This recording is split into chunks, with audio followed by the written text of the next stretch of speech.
Well, welcome to another episode of Out of the Blank podcast. I'm here with Karen. Hey, Robbie. Karen, so here's my deep question because usually I like to be comedic and we're going to be comedic, but I've been thinking like this kind of been marinating in my head a little bit. Have you ever had a moment in your life that you feel like, imagine if I would have done this and maybe it would expand your knowledge a little bit more? Like, for an example, for me, I'm realizing now that I have a large amount of, I guess, missed opportunities when it comes to not knowing a second language. Because when I said bonjour to you this morning, I was like, imagine if I could do Spanish. Imagine if I could do French. Imagine if I could do something where I could be able to communicate with someone that only speaks that language instead of everybody have to kind of understand English. I mean, I know that's a universal language, but I'm like, like that. There's that missed opportunity. I mean, it's weighing on me heavily because I'm like, is it my parents' fault for the fact of they didn't want to teach me another language because it's easier to learn when you're young? But then I'm like, hold on a minute. If I'm a parent and I have a kid, do I want them to know another language? Because then they could curse me out in any language that I wouldn't understand what they're saying. Yeah, true, right? Language is power. So So, what was the question? If I wanted, if if you had something that weighs on you, like anything that you've maybe a missed opportunity or I something that guess, I guess it's not a question of missed opportunity. I think sometimes it's just a question of finding time to do stuff. And we all have our life, so we all have to spend 24 hours of the day doing something, and we can't do everything we want. So I guess I just traveling a bit more, getting to know more people. I think getting to see more places, how people live, how they deal with things. I guess that's what I would love to do, but you can't just, not an easy thing to do, right? Travel just whenever you want. So, I mean, life's obviously full about missed opportunities, I guess. I mean, the biggest missed opportunity to me, and actually why I'm really excited to have you on this podcast, is because you do something that I haven't had anybody really try and look into, and that's dealing with volcanoes. Yeah. At what moment in your life did you realize you wanted to measure a giant rock that's coming out of the earth that is filled with lava that could hurt people and has materials in it that we need? So I'm like, hang on a second. There's volcanology. That's just something that has completely blown my mind away. Yeah, well, I mean, actually, it was a little bit by chance, because I mean, I always liked science anyway, and I've always been pretty good at school in science, so that I was kind of following this path. But then I was also interested in many things, other things, and I first did actually a degree in psychology, and I mean, I didn't really believe in in psychoanalysis and all these like theories, which a lot of people kind of have to believe to work in this field. So I went into literature because I wanted to work. I decided that I really like books, I really like reading, and I like bookshops. So I thought, well, maybe that's a good idea. I'm going just to do a bookshop. I was in my 20s looking for my path. And so just trying to think about everything I enjoyed and, what to do with it. You're literally And speaking to someone that's in their 20s right now trying to figure out what they want to do. Like, I'm just kind of floating on through. But the crazy thing is, there's so much to go towards, like, whenever you want. And it's like, but which one's the right fit for me? I don't think I'm going to be the type that's going to want to be in like the Arctic working with penguins or anything because I hate the cold. But at the same time, I don't want to be near a boiling hot volcano and looking at it. I like it. It seems cool and stuff, but I'm like, where's the fit? How do you know what the fit is? yeah, so, well, I mean, yeah, I guess it's just a question of, finding something that you like. I mean, at least for most of us, it's like this, and then just go this path. And it's it's um, it's annoying sometimes because it kind of limit ourselves. But we all have to have a job. At least most of us, we have to have a job. So it doesn't mean that we can't do other things. And I guess we can change jobs as well during the our lives. So I mean, we just don't have choose a path, and then you see how where it leads you. Because, like, look, for me, I started with psychology and literature, and then I ended up going to Iceland during this degree of literature. And that's in Iceland, where I met a lot of people who were doing geology and volcanology, because Iceland, it's a volcanic island as well. And that's where I decided, well, maybe that will fit me much more. Like, there is a work, I can work in front of a computer in an office. I can also work in the field, taking measuring data, measuring whatever, all the different kind of things we're measuring in volcanology. I can travel, I can go to conference. So, let's do that inside. That's correspond to much more to my personality, basically. And It that's how seems I like ended. it'd be a great place if you had ambition to want to travel. You would pick a like maybe a job field where paleontologist or something where you would actually have to go and explore a site and then be able to uncover things. It seems like that's like the perfect thing because you get outside sometimes, like you were saying, and then if you want to work inside some days. But Yeah.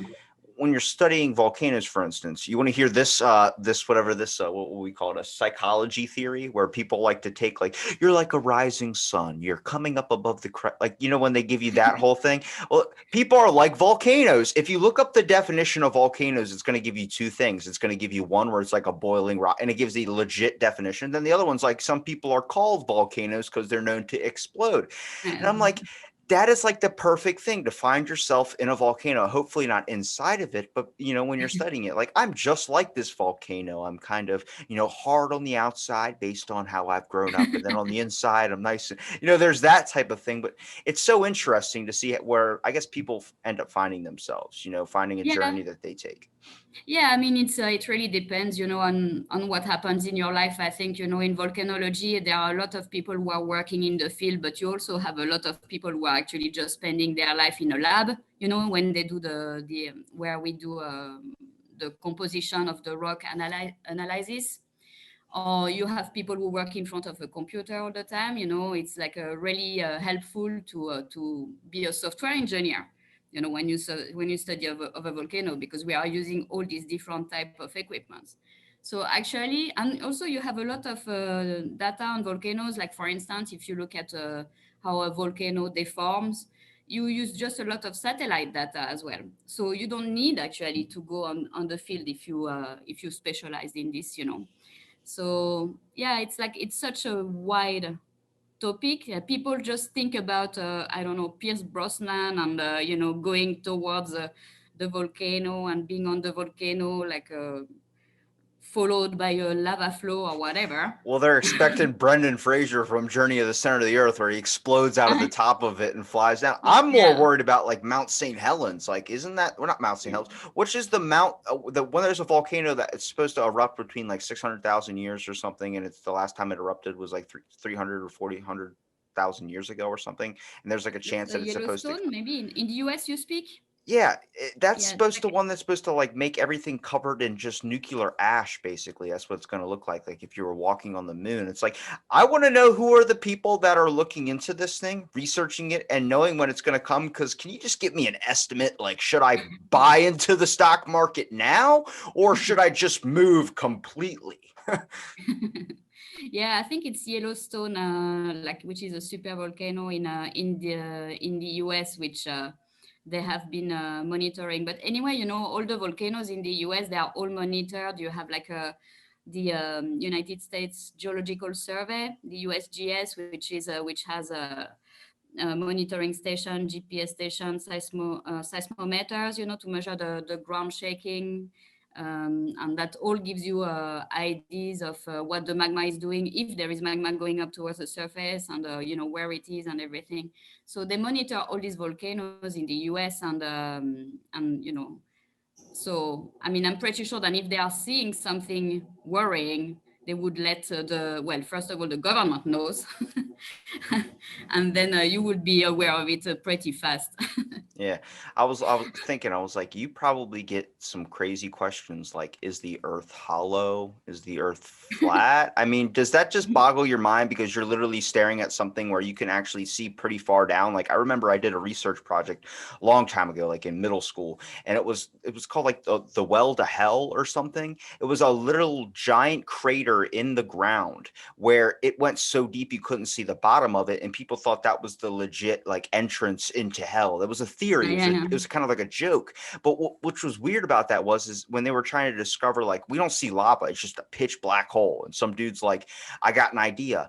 And it's kind of like Roswell, New Mexico, where like if you go to Roswell now, it's all alien stuff, like everything. Like, this is where the aliens, like, that's all they capitalized on, even though it's been like 50 something years. Well, in this well to hell, people were taking like videos and like splicing it together, and they would scream into the little recorder, and they would throw it in the hole. So when people would go down there to go look and like do surveys, they would hear screaming, and they would be like, it's a literal well to hell. And I'm like, I would just I'm not a hollow earther at all. I'll entertain No, the that's good. idea, but like, good God, like there's scientific proof that the earth is not hollow. Yeah, I mean, definitely. You can see like the seismic waves going through it, so like it can't be hollow. But I mean, the volcanoes anyway, it's not like, well, first of all, the active volcano, it's not like you above a crater and you look inside and you don't see anything. The volcanoes, they are not hollow actually. Like, well, they can be very different. The typical one is like like the cone shape Yeah. one. That's the one that we see on quite often in cartoons or movies or whatever, because it's like the one that people would recognize. And I mean, sometimes these volcanoes, they have a dome. So that's basically an accumulation of lava, which, solidified at the top of the volcano. So you can't see inside. And the other, like the only one where you could see kind of inside the crater are the one who have like lava lakes, for instance.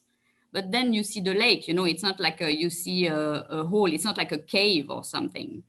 So actually, the only one I know of which you can go inside is like a dead volcano, obviously. Yeah.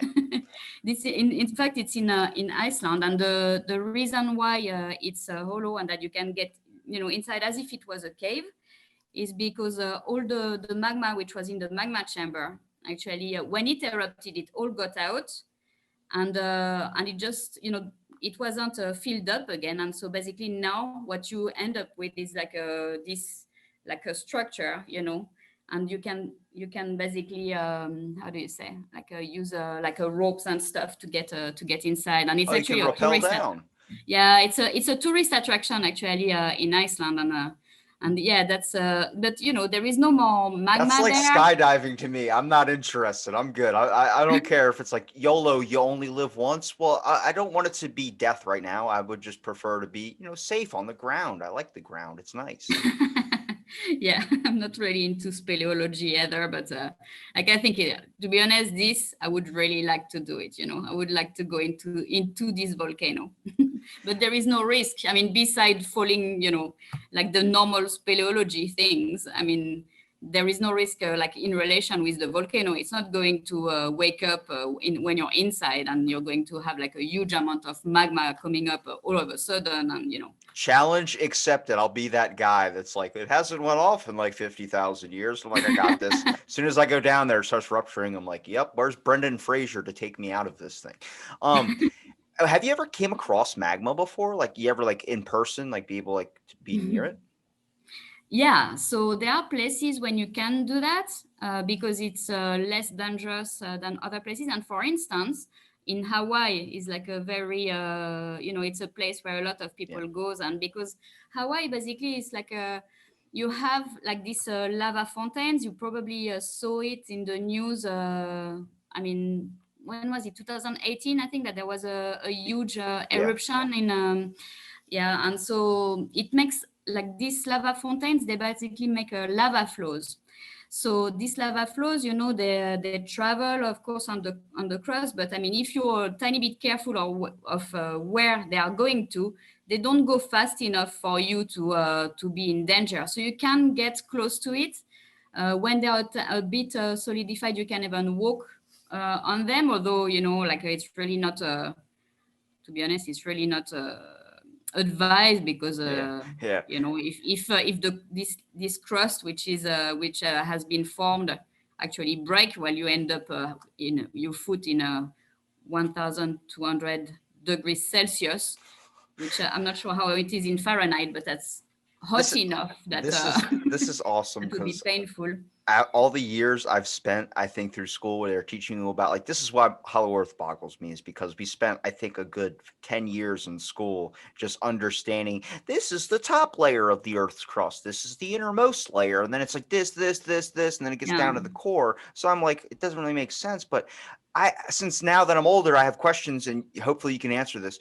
Have you ever thought about putting your mindset in the way that people thought of volcanoes back then, like before technology, when we were able to actually study them? Like, imagine being someone in, like, I don't know, let's say 1300s, 1200s or something, and you just see this giant, like, thing, cone shape, that comes up, and you're looking at it, and it's like, what is that thing? And then you get right to the edge of it and look off, and you just see this red orange, like dark hue color of, like, this it would be lava, but it would be like a liquid, and you're like, what is that? Why is it giving off such heat and such pressure where it's literally burning your eyebrows that you're so close? And it's like, whoa, like, I start thinking like that. I'm like, yeah, that makes it really, really fascinating to want to understand, like, in today's time, how far we've came and how we understand volcanoes now, that there's like probably hundreds that are being discovered every single day, but they're like mini ones underwater that just kind of flame Yeah. themselves out and stuff. And I mean, that's how islands are formed, is, the magma boils over and boils down and makes it larger, makes it bigger.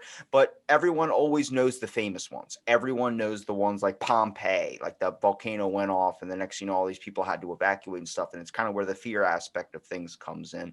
And it makes me wonder, like, that mindset of those people that were dealing with that. Like, you're living in this village. Me and you are going to go to the store, and we're going to get some coconuts down at the local market, and the earth just shakes. You're like, what is going on? And you look, and the sky is basically black and red.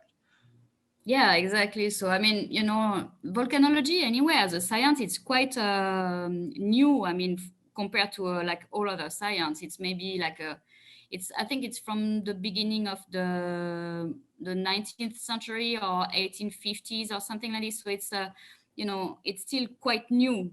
And before that, obviously, what people were associating volcanoes with, it was a belief, it was religion.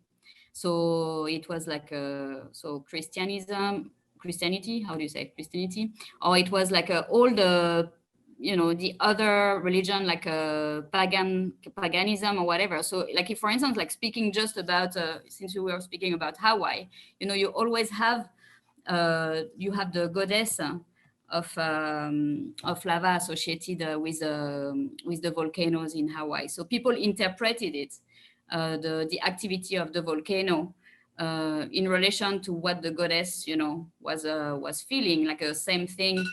Oh, sorry. So the same thing in a lot of places where you have volcanoes like this, and they were doing sacrifice, and so it was all related to the religion, and that was the way to explain what was going on. So if there was like a volcanic activity, then the gods were not happy, so they had to do a sacrifice, and Yeah, toss them right in the volcano. yeah, like, for instance, but they were also thanking them, because the volcanoes, they are also like, once there is no more activity, the ash and everything that comes out of the volcano, they are actually very rich in nutrients, and so then for the agriculture, it's going to be very good. It's going to be a very fertile area. Volcanic area are very fertile, so it's also, you have this side, which is basically, it's a dangerous place, and the gods are unhappy and the volcano explode. But you have the other side, where actually the gods give you like a fertile land to grow, your cereals or whatever you're growing, and to feed your family. And so there are like these two aspects basically of volcanoes that you can find, in religion, or Yeah. in literature. Yeah. Most Yeah. people would look at that, and like they would hear that, like they thought it was like the gods made that, and they would either eye roll or they would do something. I look at it like, what, how else would you explain it? How else, at that mindset back then, before technology and science was even this massive thing that it is now, where we understand still, there's a lot missing, but we still understand a good part of it now. It's like, how else would you explain it? I mean, you're wearing loincloth, or you're wearing a leaf over your private area, and you're looking up at this giant rock thing. You're like, that was obviously created by another being, a higher being. So Makes sense that you'd throw somebody in there. I mean, maybe work on your fishing skill and toss a fish in there instead of maybe your grandma or your grandpa, unless you really didn't like them. Like we all have But that one neighbor I that's think like, usually it's young, it's virgins, and like a woman that were like you wouldn't throw the grandma. if that's the code back then of like a virgin has to go into it, I would be like, okay, I would want to know that way in advance and then do whatever I possibly can not to be classified as a virgin. But it's this whole concept of how we've evolved now to understand volcanoes. Like, is what would you say would be the most interesting thing that you found through studying them that you find interesting? Maybe not what the world finds interesting. Maybe you have like a certain passion for it where it's like, this is what I love to do. Like every morning I like to wake up and smell the cold breeze of the air. Yeah, well, I mean, like in volcanology, you can do really, as I was saying earlier, like you can do really a lot of different things. There are a lot of different jobs at which in which that you can do to work in volcanology. And actually, what I do personally is that I'm working at a volcano observatory.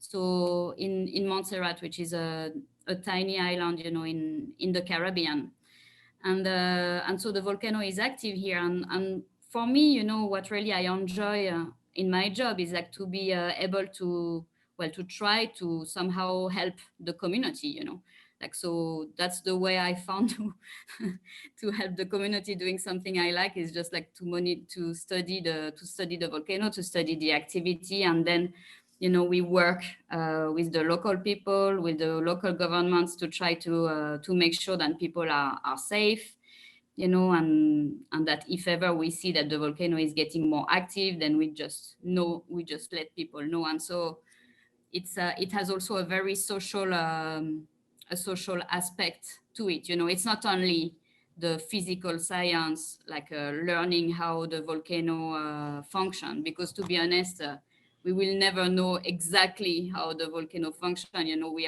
Like all the data that we collect, we all interpret it, but we don't have direct access to the magma chamber, for instance. We can't dig like boreholes of until the magma chamber to exactly see what happens. So everything that we know about the volcano, we interpret it, and of course, it's also like hundreds of well, not hundreds, but decades of science behind it, and not only this volcano, but all the other volcano that have been studied on Earth. So Your life is a movie.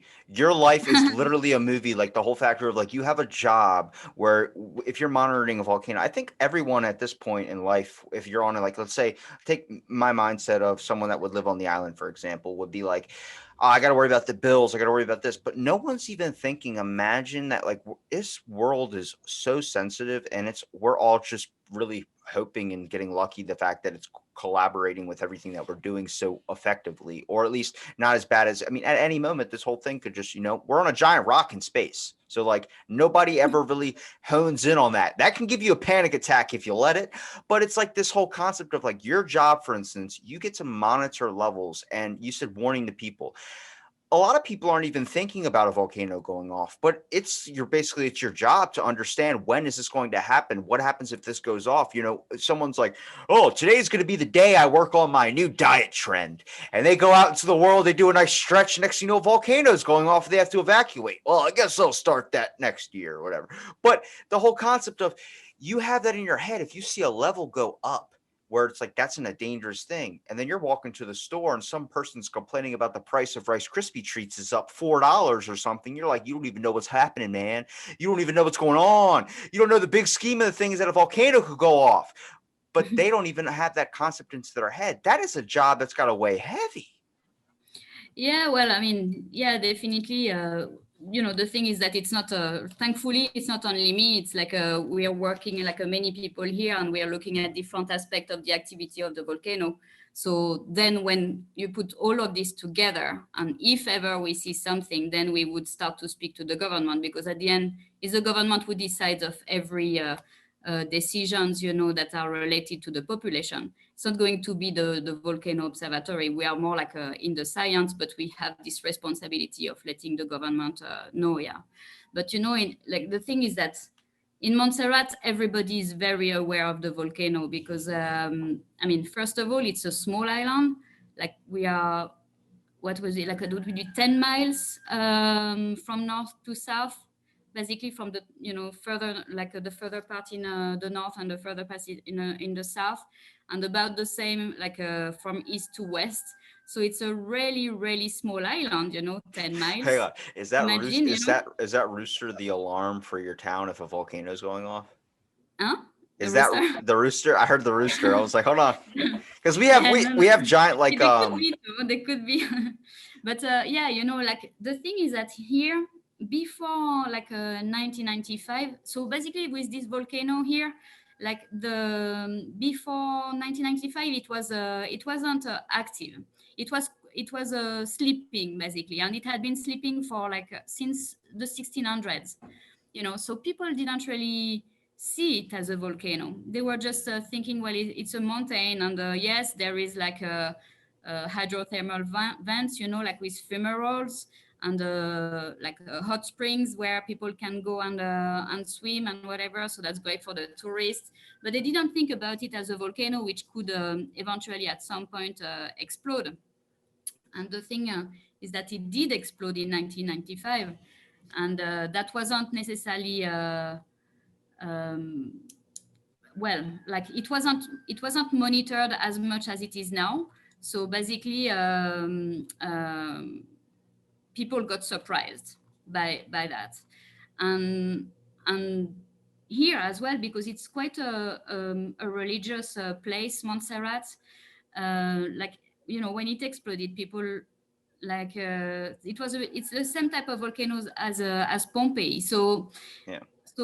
it made, like, a lot of ash. The sky was dark basically because of the ashes, and people got really scared, and they thought that it was basically the end of the world, you know Yeah. and so they went through more or less 20 years of volcanic activity, and they know very well what the volcano can do, because the volcano also totally destroyed the capital. It pushed away like half of the population, and they never came back. So we went from 10,000 people on island to 5,000, more or less. So they really, it basically destroyed the island. The island had to rebuild itself totally in the north, where there was nothing before. So, like, they are very well aware of the volcano, and they follow. And in fact, when I go to the shop, because it's kind of a village here, like, people would know me, and they would ask me, or to my colleagues, so how is the volcano, what is it doing, and so it's not like here Montserrat is a special place for that. Yeah, people It seems really. like the science of things now, you're not really trying to stop a volcano eruption from happening. Oh It's yeah. more like trying to be able to warn the people if one is about to happen, because it seems like we probably Yeah, aren't exactly. advanced enough to be able to shut down a whole volcano. Like, I don't see some like You can't. Jason Bourne type jumping in the volcano with like a cooling bomb or something. No, it's more like, hey, we need to monitor these things, because if one does happen to go off, we need to get people to safety, let us know. Because Pompeii was a tragic thing, and we don't ever want that to happen again, even though, like, there's a possibility in the future, next 1,000 years, 2,000 years, something might happen or it might go off, and we might not be able to stop it though. But the best thing we can do is try and reduce casualties, you know? Yes, exactly. So basically, you can't stop a volcano. It's far too big for us. It's like hurricanes. You're not going to stop a hurricane. But what we try to do is like to prevent, like to yeah to make the risk smaller for the population, and for those who are working around the volcanoes as well. So that's why we monitor it 24/7, and and just make sure that there is nobody in wrong places if ever the volcano starts to be active, and nobody gets hurt basically. But the volcano, it's here, it's doing its thing, and it doesn't care about humans, you know like, it doesn't care about anything, in fact. But it's just a natural thing. But what we can do is to make sure that there is nobody around it, yeah, when it becomes dangerous. And that's basically what everybody in volcanology, I think it's like it's the aim of the science in general. But people who are working in observatories, they are even more conscious of that, because we know the population, and we see what the volcano can do. We study it, and so yeah, that's why it's an amazing job, I guess. It's just because you can have a well, you can try at least to have an impact, and and you can It's one of the see best also things I've this ever thing. heard to put on a resume if you're going to get a job. Be like, I'm a volcanologist. They're like, you're from Star Trek? No, not Vulcan, volcano. And they're like, you go into volcanoes? And it was like, as soon as I saw that, I was like, oh, like I was so excited because like it is that mystery thing. I think what's really Yeah, interesting about fields of study like this is the fact that you can't explain a lot of the stuff that happens, and trying to, you're basically a pioneer in what you're doing, on the fact of like, it's like understanding the ocean. We might know a lot about the ocean, but there's like a large chunk of it that we don't understand. So it's like you're a pioneer really whenever you're diving into something, an idea, a thought or something, and going and discovering more evidence. There's a lot of information out there. Same thing with a volcano. It's something we don't really understand a whole lot of. And basically, we're just hoping that, today's not the day one goes off. Today's not the day we see the activity for it. Do you see the seismic activity increasing more with how like we're kind of destroying the earth a little bit? well, here, like at the moment, it's been quite stable since 2010, actually. And so we see that the volcano is still active, but there is nothing that says necessarily that there's going to be an eruption, an explosion or anything soon. But like in most of volcanoes, when you have the magma coming towards the surface, it's like for the magma to go towards the surface, it has to break its way, right, in the crust. It's not like there is a tube in the crust that allows the magma to get out. The magma actually has to break its way upward. So that's like this breaking of the crust is what actually make the earthquake. And so we would most of the time see a lot of earthquakes when the magma is coming towards the surface. And that's like one of the main sign, basically, this tremor that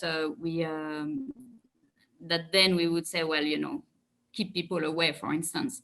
But so that happens in a lot of places, but it's not like an exact science. So in some volcanoes, it doesn't, you can't, you either it doesn't really happen clearly enough, or you don't have the instrumentation to see it. So like you don't always see this activity. And so that's why you have some volcanoes where basically you, like here in Montserrat, where we have like a zone, basically a danger zone, Yeah. where people are not allowed to go to unless there is like a we are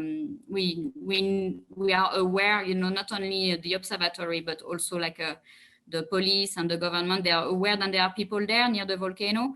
And so like if ever something happens, because we also give them a radio like this, they are always in contact with the observatory. And if ever something happen, if ever we see something worrying, we can contact them directly, and then they know the escape route and they can come back. So I mean, it's not an exact science. I mean, it has evolved a lot in the last century. You have a lot of people doing that as well on different aspects. But I mean, anyway, volcanoes, they are not all the same either. You were talking about personality at the beginning, and it's people who have maybe volcanic personality, but each volcano has its personality as well. So they don't all function the same way, basically. So it's not because something happened at one volcano then it's going to happen at another. They are all very They're they like all snowflakes. I've never heard of that saying. Like, how they're like, you're an individual like a snowflake. You're an individual like a volcano. You're gonna erupt and maybe hurt a lot of people, but it's okay because we love you anyway. Yeah, well, definitely. I mean, I know that personally. I find them very, very beautiful. It's a very beautiful. It's where you see the earth, doing something like in our It's landscape. alive. That's what it Yeah. is. That's when people don't understand. Like, I live in a beach town, so I see the ocean every single day. And when I see those waves move back and forth and slosh, go in, the tide goes in, tide goes out, and the moon comes out and everything, I'm like, we're not even noticing that this thing is alive underneath our feet. We're thinking it's just this, like, it's like a house. It's just an inanimate thing. It's like, no, this thing has different emotions, I would say. When I see thunderstorms and bad rain and hurricanes, I'm like, obviously it's angry or something like that. It's always like it goes to the religion factor of things. Whenever you would hear thunder, I remember my family would always say it's the gods bowling or something, because that sound of thunder would be like pins breaking. We are trying to personify something that we don't really understand, and it makes it ever more fascinating when you really look at it. Yeah, exactly. I mean, like it's true that we personify a lot. I mean, that's what we know, and that's our frame of thinking. So that's the way we interpret everything around us. But yeah, definitely, like the Earth is a very complex system. So I mean, we will never understand it fully, I guess. But it's just yeah, like that's anyway. It's like there are a lot of things happening on the surface of the Earth. Erosion happens, like the landscapes are changing. But yeah, the volcano, it has this wonderful aspect that you can actually see something like in front of you. Can see the magma getting out. Eventually you can see the basically a new part of like Montserrat, it grew, for instance, during this eruption, so you can see part of the land growing. Hawaii is the same, right? The island got bigger with the lava, so you can actually see how the earth is actually, and lands are forming in front of your eyes, so in during your lifetime. So that's really amazing thing, I think, Yeah. to watch. Yeah.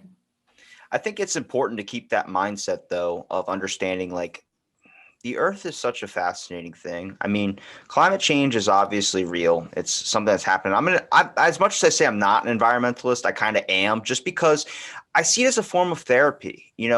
Before we even started the podcast, I was complimenting your amazing paintings in the background. And I think that's important to have. I mean, during this pandemic and everything, we're having a lot of businesses go out. And I was like, what would be interesting is with all these abandoned buildings now and a lot of people working from home, could we find a way to maybe structure that into an art thing?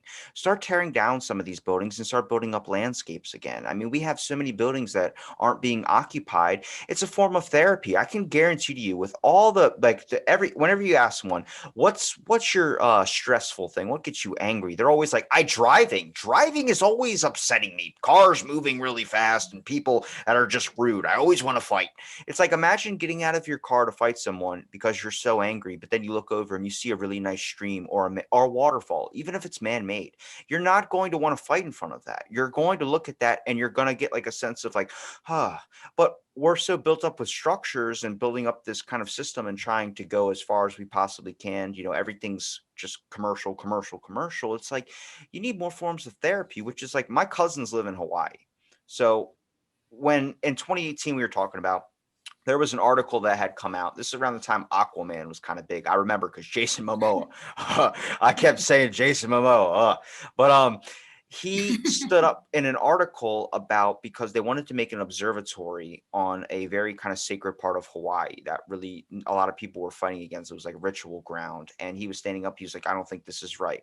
I can understand the science behind it, because with how much we've kind of destroyed our atmosphere, it is very hard to look up and be able to study the stars when you can't really see through the layers of everything that we've kind of polluted into the sky. So that was their point of wanting to build that observatory. But it also comes down to a place where this earth has very few natural beauties left. And that's what I consider volcanoes. It might get a bad rep in a lot of the movies. It always seems like it's the enemy, but in the whole aspect of things, it's something you have to respect, and is literally I would say a miracle of Earth. Like, it is one of those anomalies where it's like, holy crap! Like, there's this thing right now that might be active or not active right now, but we're coinciding with it, and we're understanding it, and we're learning from it. And this Earth has so many more secrets that it's going to open up to us in time. Yeah, I mean, well, I suppose I kind of personally I go like I agree with what's his name, Jason. Jason Momoa. Uh, oh yeah, I mean, How could you forget that handsome man? well, I'm not forgetting it. It's just his name I've forgotten. I definitely know Aquaman very well, but he's right also. Like it's important to consider. Science is important, but um, whatever we like, all the rest is important, like the politics and everything. But it's important to also respect the population beliefs. And so, Well, I guess it's just important to communicate, to make sure that the people who are actually living in one place, who have been living there for generations, they're also like involved somehow in something which is going on. And, I can understand that they feel a little bit upset if somebody from outside just decide that they never seen, they never talked to, that they don't have any idea what they are going to do and how it's going to be helpful for, like they come from outside and they just decide, well, let's just build a building on your sacred territory. I can understand that people are like a bit sensitive about that, and it's important every time we do something that really to involve a lot the populations, basically, because like anyway the populations, like for us, we can see it in volcano monitoring. The population will never well, or they will maybe, but not as much. They won't necessarily listen or understand whatever you're saying if you just come as somebody from outside, who's new to this place, basically, because quite often scientists, they come from elsewhere, right? And they and start to tell them, well, no, you can't go here, you can't go there. Like, sorry, it's your land, but you can't access to it anymore. Just find a way to deal with it in another area of the island.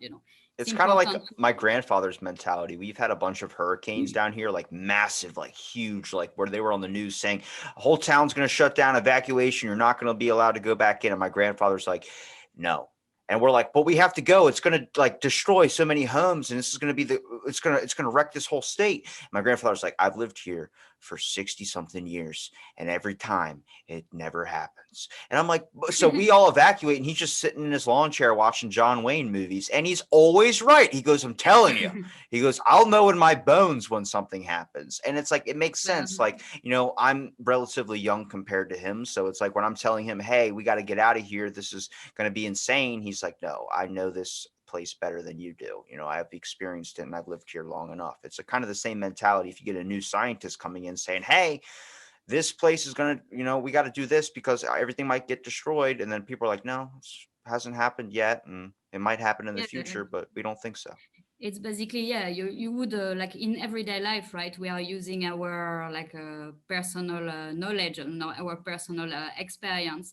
And I mean, for people who have been living in one place in particular, like it's kind of understandable that they have difficulties projecting themselves, like abandoning it, but like here it happened as well, like basically everybody, or like 95% of the population was living around the volcano when it started erupting.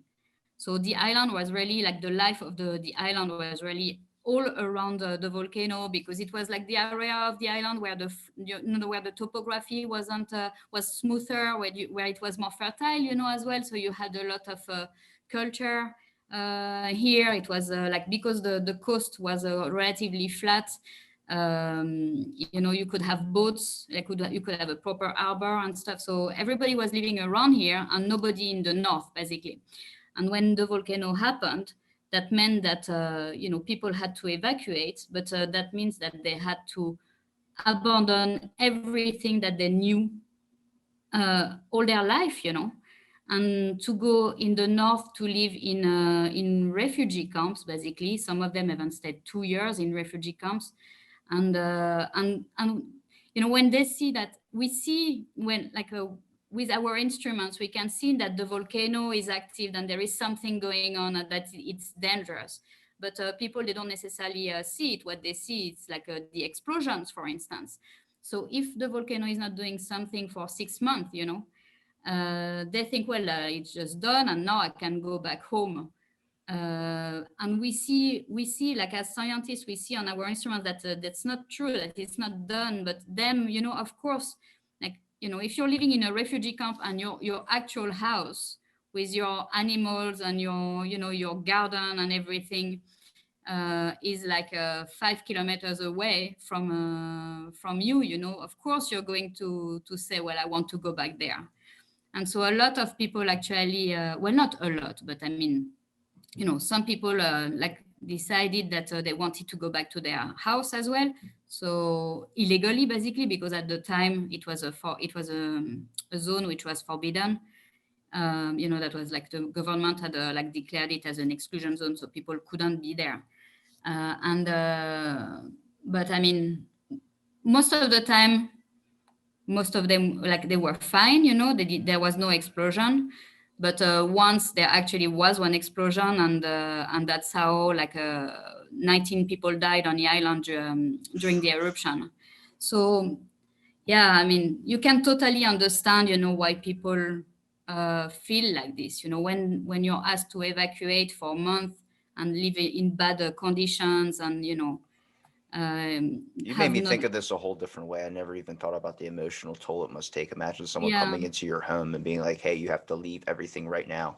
You can take a few things, but you're not going to be take it all because we need to evacuate." Like that is, you have to have a major sense of empathy and the amount of stress you probably deal with on a daily basis of just like, when is it going to be today? Is it going to be tomorrow? Well, we have no clue, but just that care you have to have, because you're in it obviously because you want to help people too. You said it at the beginning, is the fact of the main thing is you want to make sure that you can warn people so a disaster doesn't happen as well. I mean, a lot of people would be look at it like, I want to name my own mountain, which was a question I was going to ask, but then that seems dumb now.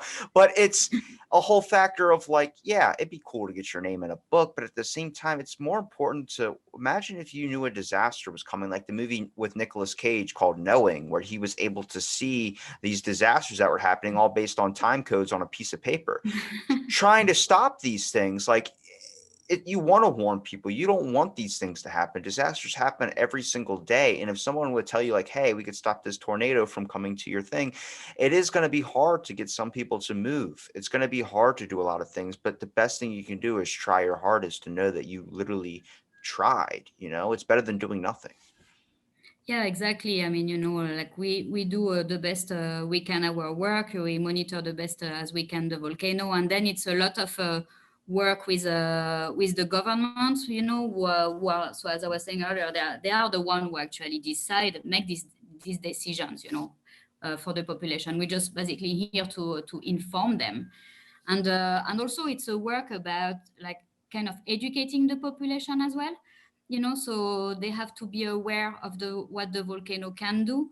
And here in Montserrat, because the eruption was like a really really well, there were a lot of explosions, and because the capital was destroyed between 1995 and 2010, so you still have a lot of people on island who actually are aware of the impact a volcano can have and how dangerous it can be.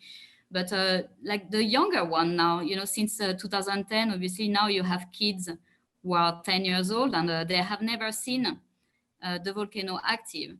So it's also important to educate the kids, to like help maybe the transfer of knowledge between the different generations. Like passing it down, Uh, huh? like passing it down, like a recipe book. Yeah, so like we can educate, we can educate, we can go to schools, we can make like presentations and explain how the volcano is working. But what is really important as well is that the parents or the grandparents also talk with the younger ones, and that because they have also their own experience. And it will always be more, I think, for one person most of the time, like you would listen much more your grandpa, Yeah. that you will believe them, and also because there is a lot of I guess emotional, I'm not sure if it even exists, this word, but emotional knowledge, or that they transfer not only their experience about what happened basically physically, the explosions or whatever, which is what we do in science, like as scientists, but they also share, what they experience like emotionally. Yeah. So that's also very important for people. Well, the kids in particular, there are quite a big immigration as well on Montserrat, because when everybody left out of the island, then a lot of people came over to actually and were called to work, and rebuild the island. So we have also a lot of people from the other islands of the Caribbean living in Montserrat. So they didn't necessarily see the eruption either. So it's a good, it's a way as well to share, really. So It's that's hard also, I too to think, overcome that kind of stubbornness of people too. Like even if my grandpa said, "Don't do that," like, but I'll give you this dumb example for that amazing thing you just said. Ready? When I was a kid, my grandfather said, "Don't touch that light bulb. You're gonna burn your finger." And I waited till he went downstairs and I touched the light bulb and he watched me do it. And he goes, "Well, you're gonna learn. You're gonna do it or you're gonna do it." So yeah, it's it's that whole concept. well, that's what I guess that's a little bit what you were saying with also your grandpa, like and the hurricane, wanting to stay at home. Is that maybe if ever someday there is something bad which is happen, then he will know, that well, maybe it's worth it to live. I'm It's always trusting him when he says when my hip starts to rattle, that's when we go. I was like, okay, when your hip rattles, we'll go for sure. Well, yeah. Karen, you've given me enough of your time. I seriously want to thank you for everything, for coming onto this podcast, giving me the opportunity to talk to you about this. And is there anything you want to promote? You want to promote your Twitter page? You want to promote anything? No, I don't have any Twitter page or anything. I mean, if people are interested, actually, they can just go and check the Montserrat Volcano Observatory Facebook page, and we have also an Instagram and Twitter. If they are interested in seeing, a little bit of Montserrat basically, and of what we do. But yeah, I mean, I guess the best is just that people come here to the island and they see for themselves, because it's an amazing sight to see this volcano and all the ash that it created basically around it. It's really it's a beautiful place, and that's the south of the island. And in the north, we have also the tropical forest and a very nice Caribbean island. So, I mean, I guess if you can, just best is just to come and see by your own eyes. And it will be this experience that we were talking about. Yeah, it's definitely something that you got to see for yourself, right? Yeah, it's really amazing. Yeah. Well, thank you But for thanks a listening. lot. Oh, sorry.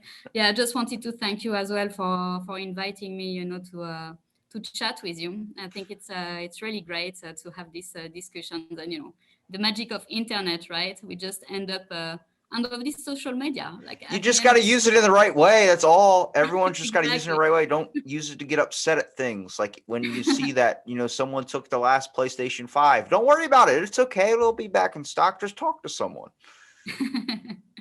Yeah, exactly. You have to use it on the right way. You're right. Well, thank you for So listening to this episode Out of the Blank podcast, and stay tuned for our next episode.